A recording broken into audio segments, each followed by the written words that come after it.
Why did I choose to study Chinese medicine? Hey, lovely subscribers, welcome back to the Chinese Medicine Podcast. Someone's asked me this question on the channel, so I thought I would answer it. So we have to go back in time a little bit.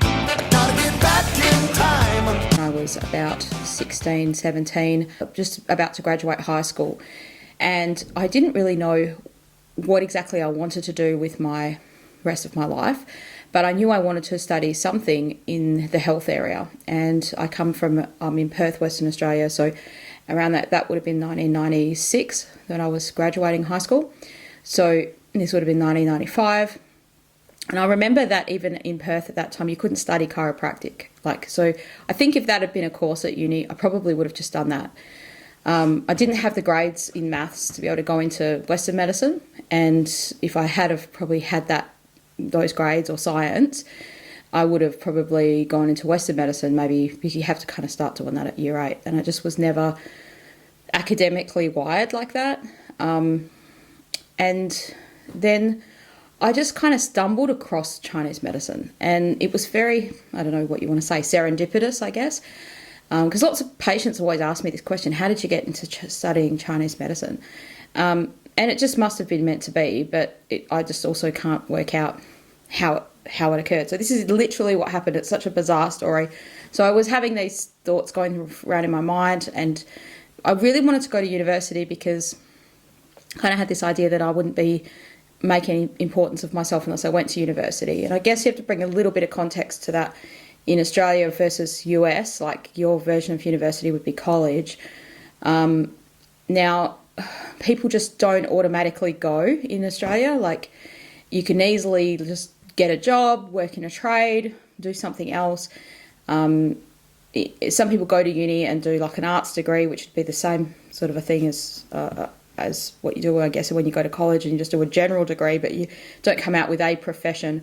But I kind of wanted a profession of some sort because I thought I need something to do, professionally. And then I stumbled across Chinese medicine in the books that you choose your different courses for. So I went to my year coordinator at school and I said, this is in high school, and I said, what else is there for me to do? Nothing from WA universities are appealing to me. Like I said, it was looking like I'd have to just enroll in psychology.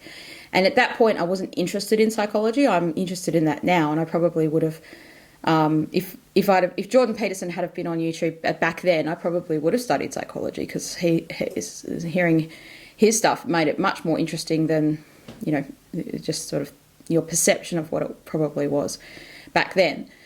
So anyway, I enrolled in a course called Acupuncture and Moxibustion at a university in Melbourne and a university in Sydney, I think, two places. I don't want to make this too long-winded about the nitty-gritty of it, but some people might be interested in it. But what you do in Australia is you pick 4 things that you're interested in, and you state those things. You go and do your exams, and at the end, your test result, at that point it was called a TEE, now they call it an AHPRA. You get a score, and that score, then these universities pick the best students that they think from those scores, right?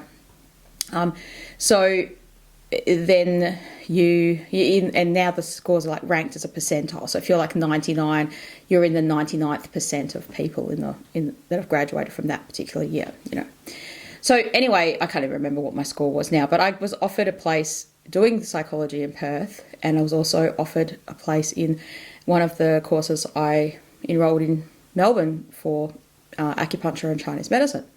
It's actually called Acupuncture and Moxibustion.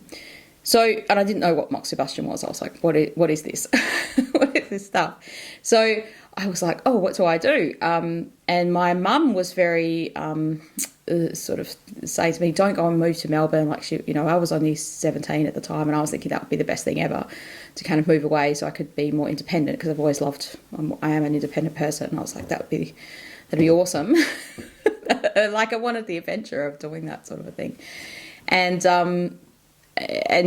So she kind of dissuaded me from doing that, but also said, look, she knew some people we knew some family friends that were naturopaths, and we organised to have a meet up with them, and they discussed with me what's Chinese medicine and what's naturopathy, and said, look, the college that we study at they're going to start up a new course in Chinese medicine, and that's the thing that I'd enrolled in. So I basically had Chinese medicine explained to me by two naturopaths, and decided from that conversation that I definitely didn't want to be a naturopath. I thought Chinese medicine sounds like what I wanted to do. And so what I did is I put those other two courses on hold, so you can defer them, right? You can just say, hold the place for me. So if you choose to take it up the following year, you can definitely do it. So I did that with the psychology and with the course in the Chinese medicine. And I thought, I'll enroll in this course locally and I'll see what happens. Now, the downside of that was it wasn't a university, and I was really looking forward to like tavern life and all of that kind of stuff that you get going to a university.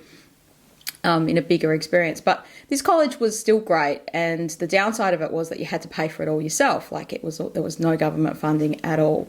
And over a few years of being there, some government funding came in, like you could get Austudy, and then you could get like some fees, like help, but you still had to pay all the upfront fees. It wasn't like university where you defer all the fees and later on. So in Australia we have this system, now it's called fee help or something like that. HECS debt, right? So I didn't graduate with any HECS debt, but I was constantly selling my car to pay my fees, saving enough money to buy another car, having to sell that car to pay my school fees, and those kinds of things, and doing random jobs to get money. One of the random jobs I did in Chinese medicine school was I've never had a job. I have had a job. The only job I've ever had was I worked at a Pizza Hut for 6 weeks, and I really hated it. I just hated it so much, and that made me realise I never want to have a job. I wanted to be self-employed in a way, or if I did this profession, like if I did Chinese medicine, I could just get a professional job sort of a thing. But I think that was actually my first taste of I don't want someone else to be my boss. I want to be my own boss. I didn't like having to touch the anchovies, to be honest. I was a vegetarian back then, and that was kind of the thing. But I was a good employee for the 6 weeks I was working at Pizza Hut.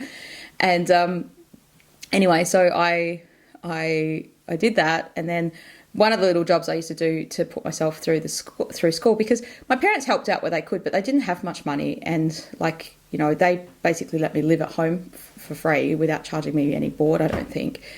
Or any, I just sort of ate the food that they provided, that kind of thing, without, so they were supportive in that way. But, they weren't able to kind of pay my fees or anything. I had to do that myself. Now, they did help out from time to time, but they just weren't that financial to do that. And so it kind of teaches you to be more resilient, more resourceful. So what I did in the end is I got a job being a music teacher, because I can play the violin. And I'm quite good at teaching in general. I didn't really kind of realise that then, but I am good at that. And I'm patient with little kids learning the violin, and a lot of violin teachers are not patient with them. And if I'm not the greatest violinist by any means, but I can take someone from not being able to play anything at all to maybe the second year of playing or something like that, depending on how old they are. And so I would do that, and I ended up having 30 students a week by the time I nearly graduated. And something happened with my course at the very end of my course. Some changes happened, and a few students had dropped out. So the first year I was doing it, 12 students were enrolled in there. And by the end of the time, only me and another guy graduated. So there was 4 of us for a while, and then 2 just dropped away. One guy had to go into work in Singapore. He was called up to work to do his Singapore army duty, and he kind of put that off, and then he had to go back to Singapore to serve his time. So he just couldn't graduate he couldn't do the last 6 months, and so they just weren't going to run these classes for us for just 2 people, I think. For that, they had to wait for some reason. So I had almost 6 months off in between. There was only one thing I could do, and then in the last 6 months I had to do 10 units to kind of complete it, right? And in that 6 months off, I nearly quit it, because I was earning so much money from the music teaching, and that was more money than I'd ever earned before. I'm being self-employed, doing the music teaching, you're not paying any tax on that, up front. So you're getting all this money up front, right? And I was like, oh, this is great. Pay tax on it eventually. But what I was saying is that was the first time I'd had that much money. And it was a good experience to kind of see, okay, well, if I put my mind to something, I could actually do it. So I'd grow on those students. I worked at a music school a couple of days a week, but lots of them were private ones. I used to kick my family out of their bedroom, one of the bedrooms in our house, the lounge room in our house, sorry. and make my students come there once a week. And then I would drive to people's homes. So I played the cello as well, and I would teach some people cello and violin. Anyway, so that's how I got started in Chinese medicine. But I remember that very first day being in my class and being just thinking I'd chosen the right thing. Like, I looked around the room and I saw all these people that were much, much older than me. I was the youngest person there. I was the on your school leaver. So I felt a little bit strange, like, all these other people, like, have I done the right thing? And, but it was great because I had all the benefit of, like, all these years. Like, now, the age that I am now, some of my students start studying when they're, like, my age now. And the benefit of that when you graduate, if you're 40 and you start a course and you graduate when you're 45 or something, well, people think you've been practicing all those years, so you get this benefit of that. I mean, I've even had some students that have started, that I've taught, that have been doing it, like, they started the course when they were like 70 because they just wanted to learn something. So anyway, that's how I got started in Chinese medicine. I just enrolled and it just kind of came to me. So the first experience I ever had where I thought this is exactly the right thing for me was the first day in the class. And my teacher, Wade, was the teacher, and he was amazing. And I had some other teachers who weren't amazing at all. They were terrible teachers. You could hardly understand them. Their English was terrible. And it was, they were all good at Chinese medicine probably, but they weren't good at explaining it or portraying that, like giving you that. And they certainly didn't have a good amount of stories to tell you that was like exciting and thinking, oh yes, I really want to do this with my life. And that's kind of what you need when you first enroll in a course. You want to think, have I made the right decision? I'm going to invest the next 4 years of my life in this. Is this any good?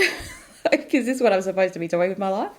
And we kind of need someone to shine a light on that, let's say, or affirm that belief that you may have, or give you that belief even.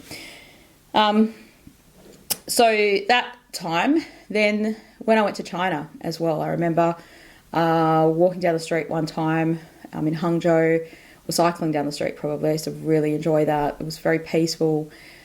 I remember vividly having a feeling that I was supposed to be there. I was supposed to be in China. I really loved China. That was something that kind of grew and grew in terms of like just wanting to be there, experience what it was like. And being able to see Chinese medicine in such action was also very cementing, and I think that's very important for people who depending on the degree that you study in, and maybe this is a different video to talk about, like, is it necessary to go to China and all that, because things have changed so much with that. So maybe I will make a separate video about that, but it really changed a lot of stuff for me in terms of letting me see what was actually possible. I'd read a lot of stuff in books, and I had seen quite a bit in the student clinic, but I didn't see it in action. And so, yeah, we'll make that video. That's a good video to make. So, yeah, I hope that you've enjoyed this little tidbit of information. Why did I choose to study Chinese medicine? I think it's important to put that story out there because obviously people ask me a lot, but I don't have one of these stories like, oh, I was really sick and Chinese medicine healed me and I've experienced the healing powers of it myself. Many people get into it because of that. Because I've always done it since I was young, I've always used it on myself. So I can definitely testify to its utility as a first line of treatment because I've always used it on myself. There's been very rare times where I've used Western medicine and I've never just used Western medicine as the main first thing. I guess if I was run over by a bus or something, yes, I wouldn't be trying to heal myself with acupuncture or herbs. I'm not an idiot. But so thank goodness I haven't had those things occur to me. But there's been lots of things that I've used acupuncture and herbs on myself for. So I've kind of seen how that works to use it for things that happen to yourself, and being able to do that over a long period of time. Especially when you're younger, you don't have as many illnesses that are built up in your body, ailments or, disharmonies that you would get when you're older. So if you come to Chinese medicine and you've already got something wrong with you, being a practitioner, you can have access to the medicine more than a patient would have, right? It's obviously going to be cheaper and more efficient for you to do it on yourself than having to drive to a practitioner and see them. Although many practitioners don't like to treat themselves, or they find it hard to do that, and that's fair enough. I'm not saying you have to, but it's a different thing when you've had something going on for a long time to something has only just occurred and you've been able to treat it. So I'm grateful for the opportunity to know Chinese medicine and use it in my own life and experience it like that. And so it's one of those serendipitous things that's just happened. So if you're thinking about studying Chinese medicine for yourself, I've got a few other videos about that. I've got a really good video that I made for another subscriber question about should I study acupuncture.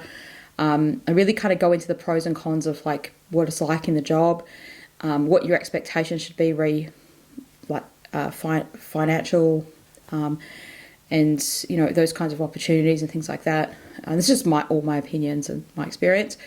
And it's a great profession though. Like, it's really amazing. I love it. I wouldn't want to do anything else. Thanks very much for listening. And if you've liked this video, leave a comment below, subscribe, all that good stuff. See you again in another video soon. Thank you. Even though there was a lot of hustle and bustle kind of going around, like cycling around in China oh, my castle next year.